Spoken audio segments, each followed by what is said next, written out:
get to the bag, ayy. Got the foot on the gas, pedal to the metal when the lane moving fast, ayy. Let them all cross. If they hate, then let them hate and make a bigger boss, ayy. What is up, ladies and gentlemen? We are back. We are live. It is the Freight Coach Podcast, the top podcast in transportation, coming to you guys every single weekday, 8:30 a.m. Pacific, 10:30 Central, to break down some industry headlines. But most importantly, you guys, provide some actual insight into what you can do with all of this information. If this is your first time tuning in, welcome. This is the real side of freight, ladies and gentlemen. And I say that before every single show. And what I mean by that is I only speak with transportation professionals, because at the end of the day, I want to talk to the right individuals who have done what you're looking to do, or who are currently doing what you're trying to achieve, so you can take that information, apply it, utilize it, and see a meaningful difference in your business and your life. Happy Tuesday, everybody. I got a very special guest for you guys, and we're going to dive right in. Today, you guys, we're talking about cybercrime. Trucking, there's a lot of stuff out there in regards to freight theft, identity theft, double brokering, probably quadruple brokering, and a bunch of stuff out there. But what are we doing to prepare ourselves to not let it get to that point? Cybercrime is rising. The individual who's on my show today, their organization has been spearheading it now for at least 5 years. And we're going to break down some strategies and tactics for you guys to apply today. So I have Mr. Artie Crawford on the show with the NMFTA. So Artie, thank you so much for taking the time to join me. Chris, I appreciate you allowing me to be on the show and just talk about these things that we're passionate about. No, I mean, passionate is an understatement when it comes down to it. It's funny every time I see an article pop up about cybersecurity inside of transportation. I'm like, oh, it's great that's a thing, but the NMFTA has been talking about that stuff for years. You guys are truly you've spearheaded this topic. You guys have a ton of resources that are in there and invested into that to make the industry a better place, to really thwart this for, organizations of all sizes. And I think that's kind of the big thing, Artie, that a lot of people think is they're like, I'm a small company. It's not going to happen to me. They're like, nobody's looking to actively, fish my company. Well, I think that you're spot on with that we've heard that story 1,000 times over. And it's one of the biggest myths that we try to dispel, right? Last year, we were kind of in this mode of dispelling that myth. And look, just because you're small, just because you're this, just because you use this software or whatever it is, whatever that optimism that you have, and the reason why you won't be breached is probably actually the reason you will be breached. Mm-hmm. Yeah, no, I think that's it, right? It's most people, again, they because I think the scariest thing for me is how evolved a lot of these cyber criminals have gotten. It's not your typical easy to spot way of kind of going about it, and they're hitting multiple different angles now. I think one of the most underspoken about topics is the shipper phishing. And I say it because there's a lot of people who have infiltrated shippers systems that are now trying to send out fake load information to get your banking information and everything. And they're trying to act like, hey, I have this shipment. I see you're a logistics company. And I think that's the biggest red flag of them all. Cause it's I like to, fancy myself as a cold calling connoisseur, somebody who does it every single day, but I'm not that good to where they're just reaching out to me. Hey man, I want to give you all of my business.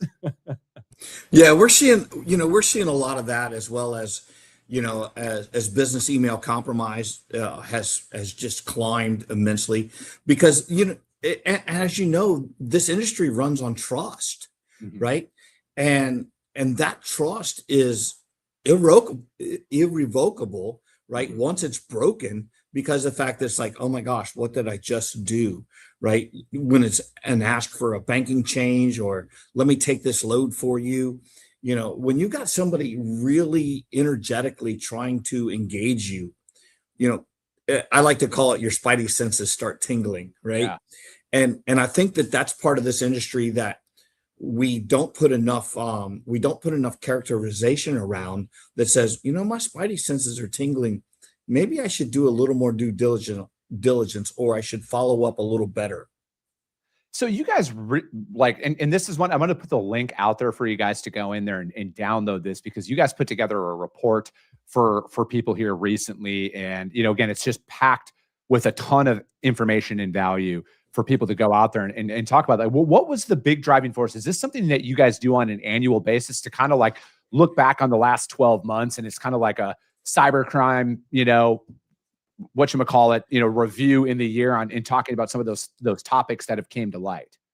Yeah. So it probably started 3 or 4 years ago, like you said, when we started getting into, the cybersecurity aspect in the trucking industry. We started putting out these annual trends reports, and these annual trends reports started to become very positive influence for the organization and the sector itself, right? And what we've seen evolve through that, right? When we started putting these out, it was kind of an amalgamation of, of Cloudflare, of Gartner, of which holistically makes sense, but it didn't really have a lot of purpose for the transportation industry itself. Mm-hmm. This year has been a first for us, as we've taken everything that's in the report this year directly relates to transportation and how it relates to the organization and how the transportation industry, the good, the bad, and the ugly, so to say, right, on what they need to do to, what they're doing right, some things that they can do better, and then move the industry forward. And we're really optimistic this year with the way that the report came out. It really, as an industry, we've stepped up our game, right? We've rolled up our sleeves, so to say, and we started digging into some of these things that have made us vulnerable. You mentioned that, oh, I'm too small, or, oh, I use AS400, or, oh, I do this, right? So I'm not a target.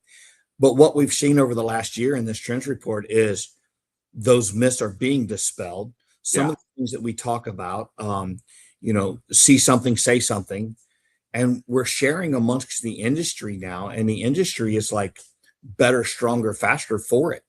Mm-hmm. So it's like, what are some of those evolutions that cyber threats, look over the last 3 years, right? 2024 through, we're at 2026 now. What are some of those, like, how does that evolution look like? And what is unique about the times that we are in and, about to embark upon? I think the uniqueness that you speak of is the flat out use of AI. And, and it's almost like we cannot get into any discussion in the transportation industry without talking about AI, right? But that evolution has taken place not only on the good side, right? Routing's better, finding loads is better, making sure that, that our gas mileage is correct, or that we're performing maintenance in a predictive way and not a preventative way, right? That part has been really good, but what we haven't realized, or what we're starting to realize, is the bad guys are using it for evil as well, right? Mm-hmm. Now, and when you talk about the evolution, if you just think back 3 years ago, a crafted email, you could almost spot it out because it wasn't written in English as a first language, right? It was written as English as a second language. So it was much easier to spot. And these organized crime units have gotten way more sophisticated in their use of AI, the way that they're targeting, the way that they're using the trucking industry as a foundation for, ultimately orchestrating the theft. Mm-hmm.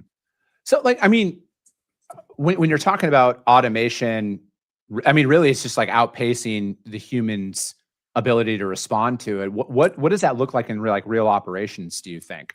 When you're talking about like the fraud, for example, and how now it used to go from like a different, it was very, very apparent. How, like, what does that evolution look like? Yeah. So we're seeing the human aspect being overtaken by the AI aspect of it, right? Yeah. So it really comes back down to training our people that are in the right positions, in the right jobs, and getting into that. Hey, my spidey senses are tingling. I probably should say something to somebody else, or have this double checked. And it's changing our operational processes as well, right? We're starting, instead of allowing somebody just to change banking information on the fly, we're starting to say and put things in place that say, okay, banking information doesn't get changed without a phone call, or banking information doesn't get changed without talking to management, you know. So it's slowing down the process, but it's also validating the process. And that verification can only be done by humans, right? It's really hard to validate, you know, that a broker or a shipper, they are exactly who they say they are without a phone call. So, I mean, how is this, you know, like when it comes down to it, it kind of sounds like it's almost, you know, like they're socially engineering people here, right? Like through AI to kind of get them. Do you think like, because again, I think it's, do you think people are going in for the kill shot right away, or are they taking that slow and steady approach to kind of build up trust, build up interactions, and then they strike?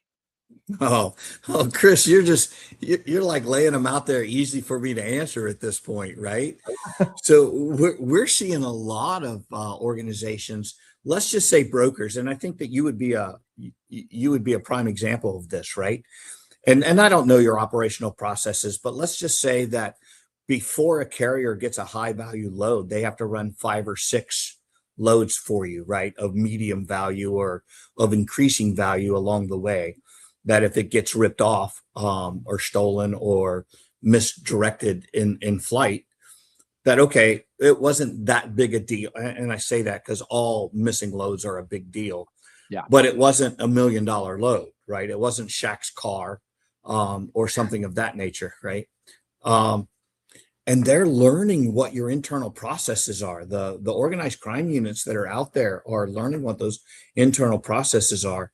And they're being a good carrier or a good shipper right up until the point where they've crossed the threshold and you trust them with a load that is of much higher value. Mm-hmm. And that's the load that they can easily pilfer. They can easily redirect because they were trusted now. So you're right. They're starting to learn the process. They're slow rolling it, and they're waiting for that right opportunity to take what they can. Mm-hmm. How are you guys raising awareness, really? Because I mean, it seems like at this point, a lot of the attackers are just like using legitimate tools, right? Like they're out there, they're utilizing TMSs, APIs, email. They're using, like they look like legitimate businesses. And then especially if you go out on social media, you can see like people are selling their entire company, including like logins on Facebook groups, right? So it's like that's seemingly like a pathway in there. How can a company like spot some of this stuff? Like, is there any tips that you can give out for that? You know, it's getting harder and harder.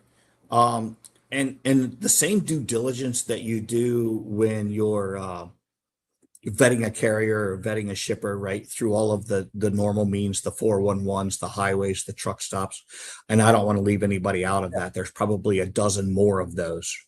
But I think that there are red flags out there, right? If you're, for instance, if you're hauling a flatbed load, right, and you ask them, hey, do you have the right equipment and what do you set your temperatures at? And they're like, oh yeah, we've got our temperature set here and here. You know, that's going to take the human element to spot that might not be right. You know, when you go back to vetting a carrier that typically runs in the Southeast, mm-hmm. and they're like, no, we have equipment out in the Northwest. Well, really, you do? It looks like all of your loads and everything are basically Southeast based. So it's going to be that, and I love to talk about this because of the fact that it's one of those things. I talk about the crazy uncle, right? That's your dispatcher, or the crazy uncle that's out on the dock that cross docks everything. He knows exactly where everything goes and how it goes there and what it's supposed to do and who's bringing what, when, and where, right? The downside of that is if the crazy uncle gets hit coming to work that day, we're kind of in a bad situation. But that's also the same guy that can help spot that this might not be valid, and this might be because of that tribal knowledge of the industry. And that's something that can't be replaced, is that tribal knowledge of the industry. And that's the people that when their spidey senses start to tingle, man, we got to listen to it and start to dig a little deeper. No, and that's it, right? Because I look at it, and you guys talked about this in the report, that it's beyond just carriers, right? It is brokers, SaaS providers, shippers, like pretty much any piece of technology that is integrated into your technology.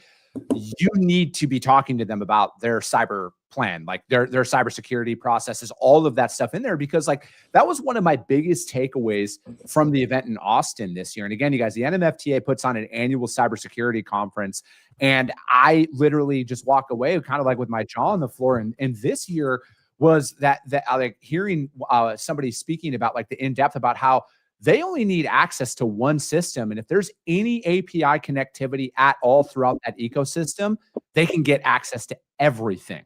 And it's wild to think about that, right? Because again, it's like you're out there, you're building your business, right? Most business owners out here, whether they're trucking companies, freight brokers, they're like, we got to get revenue. We got to get, oh, great. Now there's this piece of technology that's going to help us win more business out there.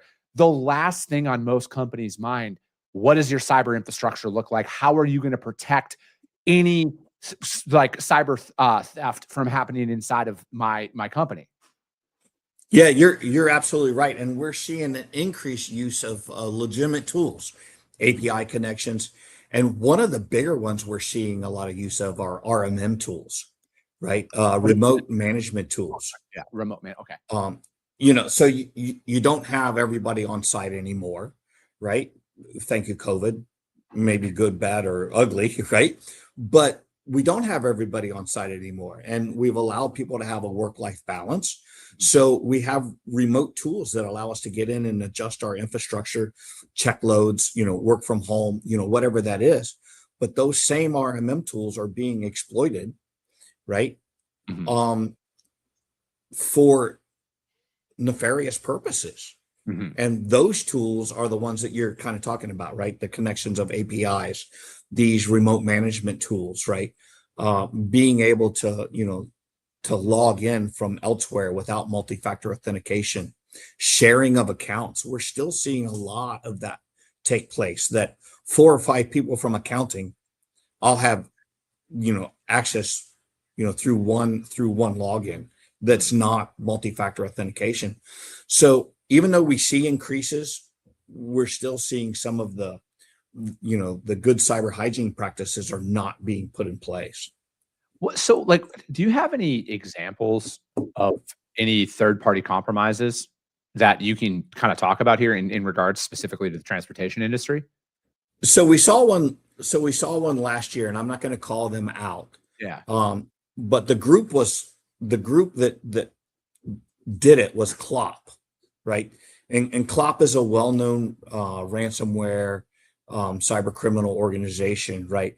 But they exploited a TMS system that several big brokers use, right? So we tried to help those big brokers and carriers for that matter. So we went back to each one of those that we found and said, okay, look, you use this particular TMS system, and it has a lot of data contained in it. And Clop has just put this out on our website that said that we took all this data, and we kind of went through systematically and tried to help each of these organizations, realize that they were breached. And it's a very interesting phone call. If I call you, Chris, because of your awareness, you're going to be like, oh, okay, thanks for giving me a call. But in other cases, they're like, well, is this a bad guy calling me to say that I've been just breached? So, that's kind of a double-edged sword when it comes to that. It's unfortunate, but we try to help as much as we can. And there are definite examples of it out there. And Clop was just one of the groups that breached last year. So, because to me, it's like, we talk about multi-factor authentication and stuff like that comes along with this. But like when it comes from a third party like that, and then how could you stop somebody who gets a phishing phone call from one of this said third party providers that says, hey, I'm a representative with this company. I need access to your stuff. What can a company do in that situation, Artie? Is it hang up the phone, go to your boss, like do something besides, oh yeah, here's my email, send me a link to click on? Yeah. Well, let's hope that they're not doing that part, right? Because, that's the really first and quick and dangerous way to allow, somebody nefarious, to be in your network. But if you just step back just a second and you ask yourself, is this a legitimate request, right? Should I allow somebody else to take a look at this, right? What are the things that I can do to protect my organization, along the way before I click on this link? And a shameless plug here, right, is NMFTA put out what we call a vendor checklist, right? Yeah. And there's kind of a set of questions down there that you should probably be familiar with when you're working with third-party vendors, right? Hey, do you take cybersecurity seriously? Do you have multi-factor authentication enabled? And it goes down the list of some of the questions that you should probably be able to ask them. And if they can't return the right answer, then that load or that brokerage or that third party might not be the best third party to work with. Mm-hmm. No, I agree with that. And I think that's the big thing that a lot of, because again, it's like you're sold on AI, you're sold on automation, you're sold on a lot of these softwares already to, again, they have a lot of great case studies to make your life a lot easier from your operational standpoint. But it's like, you got to take a step back and think all right, at what cost though?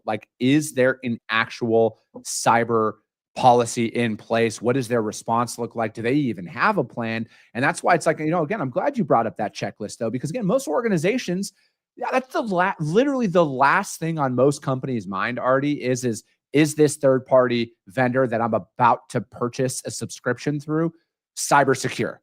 That's the last thing on their mind more times than not. I would probably argue 99% of the time, they're not even thinking about that, let alone that could be a system that's already compromised or at a higher risk of becoming compromised than your own internal operation. You're 100% right, Chris. And that's what we got to, when I talk about all the time, and they talk about the Artie bingo card all the time. And it's kind of funny because it's things that I repeatedly say. Cyber's a team sport. And it's not only a team sport from one organization to another organization, but it's a team sport inside of an organization as well. Whether you have one employee, two employees, whether you have 150 employees, right? It's a team sport for the organization, and it's part of everybody's job description, right? You might be just dispatch, or you might be just accounting. The downside is that you're an integral part of the process of ensuring that cybersecurity is maintained and of good standing inside your organization. So what can small carriers and brokers do that have limited resources of any IT or tech or cyber budget at all? What can they do? How can they prioritize some of those investments? If I had to put a couple things in, right, low-hanging fruit, so to say, I would say training, and then training again, right? Mm-hmm. How to recognize this, what to look for. But I would also make sure that multi-factor authentication is 100% in place. And then going back and changing any default passwords, because those are known throughout the industry, right? Whether it's a router, whether it's a switch, whether it's, the first instantiation of putting Windows 365 in place. All of those default passwords are known by pretty much the entire criminal organization out there. And I think just changing those just to start with is a really good first step. And they're free. Mm-hmm. And there's so much cybersecurity training out there that's free.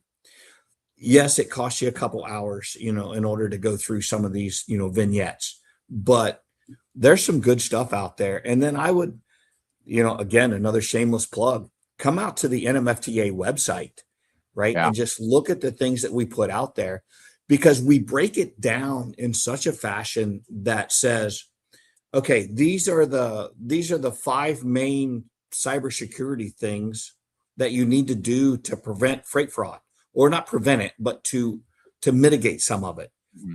Here's another 5 ways that if you look at these type of things, that you can start to mitigate more freight fraud, or cyber enabled freight fraud is what I should be saying. Mm-hmm. So I think collectively there's a group of free resources out there, and awareness is probably the key.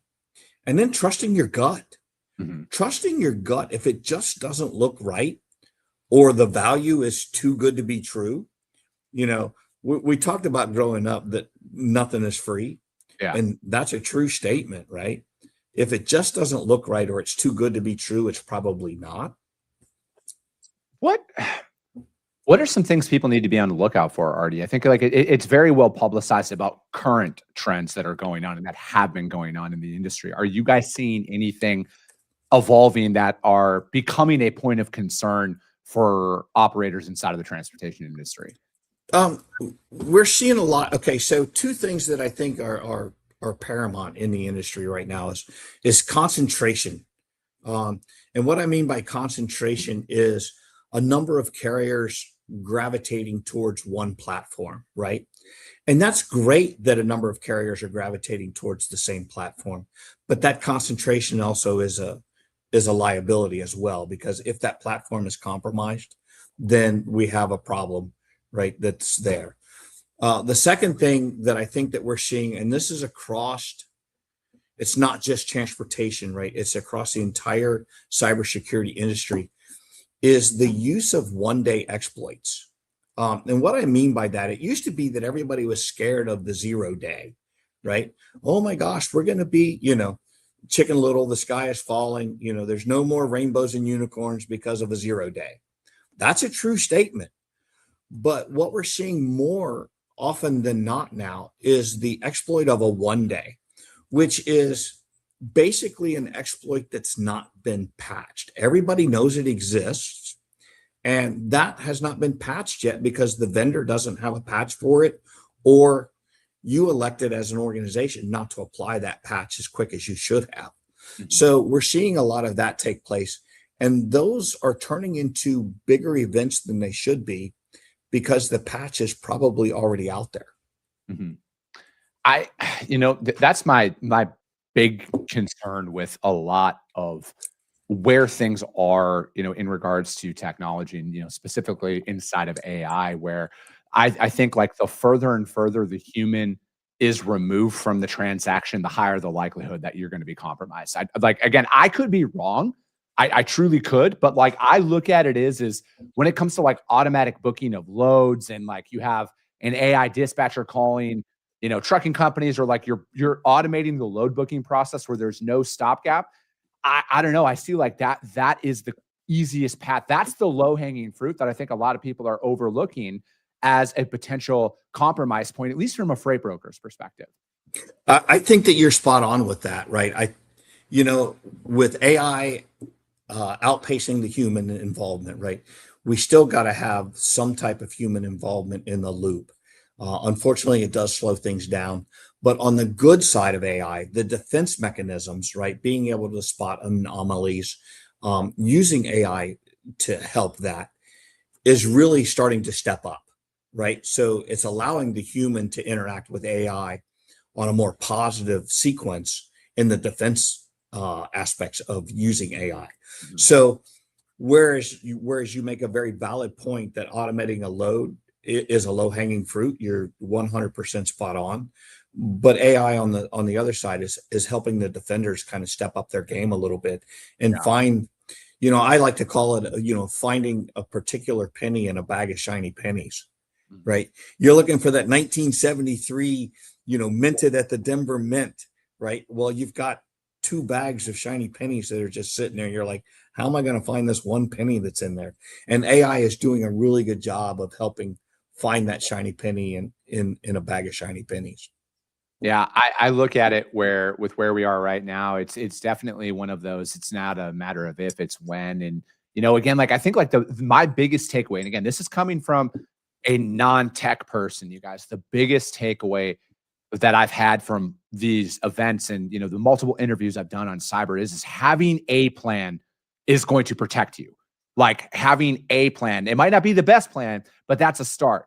And then having an actual process that your people can follow, because again, most people don't think that they're going to get hit, but like that's when you're going to get hit is if you think you're too small or whatever.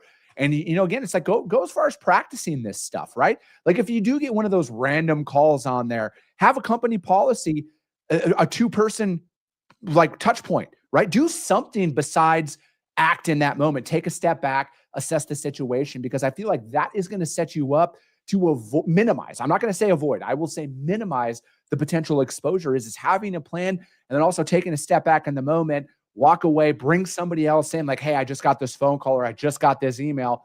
Something doesn't seem right. I think we all who have been doing freight for a while understand the high unlikeliness that a shipper is going to reach out to you and want to give you their freight when you have no established contact with them. I'm not saying it's impossible, but it is highly unlikely that that's going to happen. I think that you're bringing up the valid points of, and you're making my point for me on the spidey senses, right? Yeah. These are things that you have tribal knowledge in the industry that says a shipper's not reaching out to me that I don't have something that sounds a little fishy, right? Mm-hmm. And those are things that you need to ask about and ask another set of questions, you know. And when you're doing this, and you bring up something that we talk about continually, right, is have a plan, have a backup to the plan, right? It doesn't have to be a great plan because you're going to lessons learn it when you have your cyber incident, and you're going to be able to refine that plan. Maybe you'll have an opportunity to exercise that plan and figure out where the gaps are. But as you start to exercise the plan and realize there's some gaps, you refine it.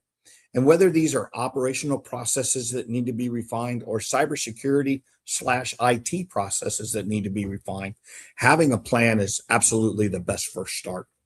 No, absolutely. Artie, thank you so much for your time today. How does anybody reach out to you guys? We're going to put the link, you guys. Again, this is a free report out there. We're going to put a link in the show notes for you guys all to go and access all of this information. You guys, the NMFTA puts out a ton of free. Again, free is always a great price. Free resources to help protect your organization. But how do people reach out to you directly? Yeah, so you can reach out to us at nmfta.org and just click the cybersecurity dropdown. You'll see all of the resources we have out there. We have, you know, from small to medium-sized fleet guidance to vendor checklists. And then one of the, you know, and this report this year is probably one of the best ones we've put out. It really takes a deep dive into, you know, all of the things that we kind of hit on and touched on in this podcast. And then it kind of goes into, it even grabs and talks about legislation that's coming down the pipe and privacy issues that are happening. So go out and take a look. It's just a great report this year. No, I couldn't agree more. Artie, thank you so much. That's going to be it for today, ladies and gentlemen. As always, if you got value in what you heard, which I know you did, Artie just laid out a masterclass for you guys. And then again, there's a free report that you guys can all check out. Implement this stuff into your organization, you guys. As always, if you got value, subscribe to the show, rank it on iTunes and Spotify if you're feeling ambitious, which you should be. I appreciate you guys. I love you guys, and we'll be talking to you soon. Came back with a bang, window down, yelling out money, anything. Hey, ooh, got the foot on the gas, pedal to the metal when I'm getting to the bag. Hey, got the foot on the gas, pedal to the metal when the